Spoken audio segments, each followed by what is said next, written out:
عارفين الكلمة اللي ما اتقالتش والإيد اللي ما اتمدتش والمكالمة اللي ما اتعملتش، الكلمة اللي كانت واقفة في الزور بس خلاص فات الأوان إني أقولها، إني أقول آسفة أنا شايفاكي وبحبك، إني أطيب خاطرك بكلمتين وأقولك ما تزعليش، بس الصمت هو اللي فضل في الجو ومفيش حاجة اتقالت. لحظة ضاعت ما نقدرش نصلحها، ولو الزمن يرجع والقلوب تتداوى أكيد كان في كلام كتير هنقوله وهنوصله للي بنحبهم. عشان كده وانت لسه قادر وانت لسه معاك الناس اللي انت بتحبهم، متخليش الكلمات تفضل جواك، قول اللي في قلبك وما تستناش يوم تاني، وما تستناش بكرة، وما تستناش الوقت المناسب، لأن الوقت المناسب هو دلوقتي. طالما الكلمة كنت نفسك تقولها قولها، طبطب بيها على قلب اللي انت بتحبهم.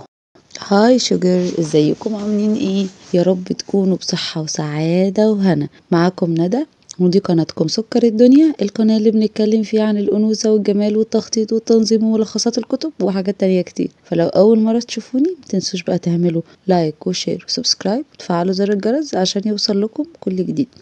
وده فيديو جديد من سلسلة أسرار ست فوق ال80.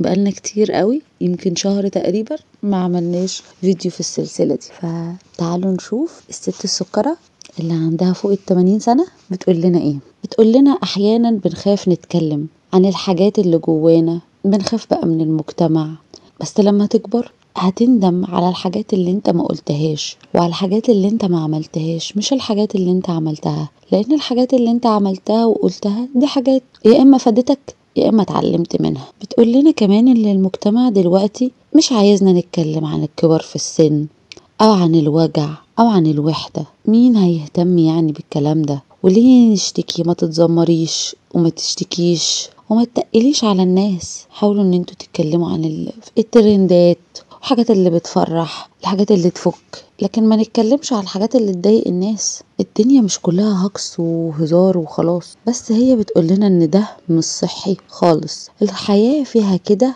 وكده، كل واحد بيعاني وكل واحد بيجي عليه الوقت بيحتاج ايد تتمدله، بيحتاج طبطبة، بيحتاج يقول اللي جواه، يقول احساسه. لو حاسس ان هو تعبان يقول، لو حاسس ان هو مخنوق يقول احساسه. ليه يشيل الهم لوحده؟ امال احنا موجودين في حياة بعض عشان ايه؟ دي الحياة واحنا بشر وكلنا لازم نفهم ونتعلم من بعض. تعالي بقى اقولك على شوية حاجات من واقع خبرتها اللي عدت 80 سنة، حاجات ممكن تندمي عليها انك ما قلتيهاش. لو فقدت حد بتحبيه، جوزك، مراتك، صاحبك، حد من اهلك، وحسيت ان انت ما قدرتوش كفاية، ما قلتلوش بحبك كفاية، ما عرفتوش قد ايه هو مهم في حياتك ومهم بالنسبة لك، كلنا عندنا الندم ده. وبتقول ان هي عندها الندم ده جدا لما بتفتكر اهلها وبتفتكر جوزها، وبتقول دايما يا ريتني كنت قعدت معاهم اكتر، يا ريتني قلت لهم ان انا بحبهم اكتر،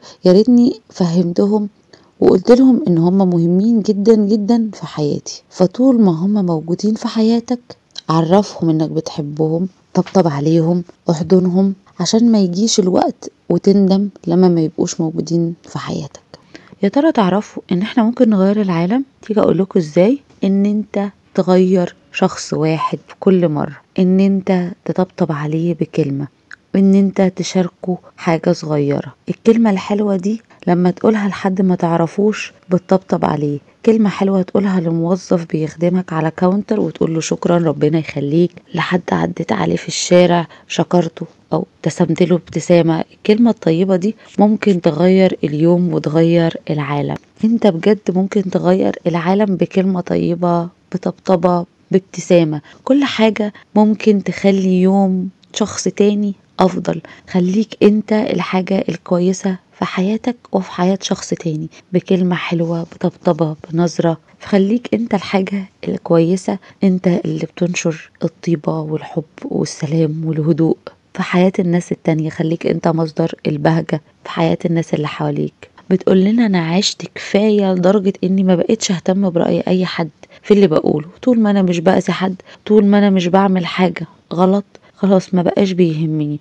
زمان كنت بخبي كلامي، بس كل ما بكبر في السن كل ما بأدرك ان عادي اكون على طبيعتي، عادي اكون حقيقية وابين احساسي. السن علمني ان الحياة قصيرة جدا عشان اكون اي حاجة غير اني اكون حقيقية، عشان اكون اي حاجة غير نفسي، عشان اعمل الحاجات كلها غصب عني. دلوقتي بقول للناس اللي انا بحبهم طول الوقت عن احساسي، ما بقتش خايفة اقول لا لما يكون الموضوع ده مش ضروري ليا او مش متحمسة له قوي، واقول ايوه لما يكون الحاجة دي هتفرحني وهتسعدني. ما بقتش اخاف اكون انا الحقيقية، مش محتاجة استخبى ورا كلماتي او ورا تصرفاتي وان انا اتصنع. دي اكتر حاجة جميلة في كبر السن. عارفين ايه هي المأساة الحقيقية؟ مش انك تقول كلمة غلط، المأساة الحقيقية انك ما تقولش اي حاجة خالص وتخبي مشاعرك واحساسك وتسكت. انت كده بتكتم مشاعرك دي جوه نفسك وهتنفجر في الاخر من كتر الضيق، وهتجيب لنفسك امراض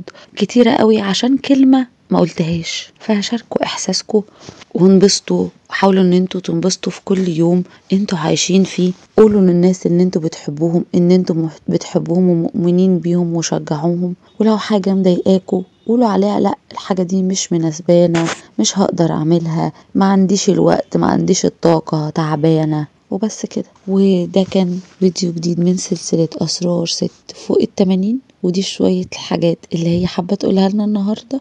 واتمنى ان يكون الفيديو عجبكم وتكونوا استفدتوا منه. ما تنسوش بقى اللايك والشير والسبسكرايب وتفعلوا زر الجرس عشان يوصل لكم كل جديد. اشوفكم في فيديو جديد. سلام.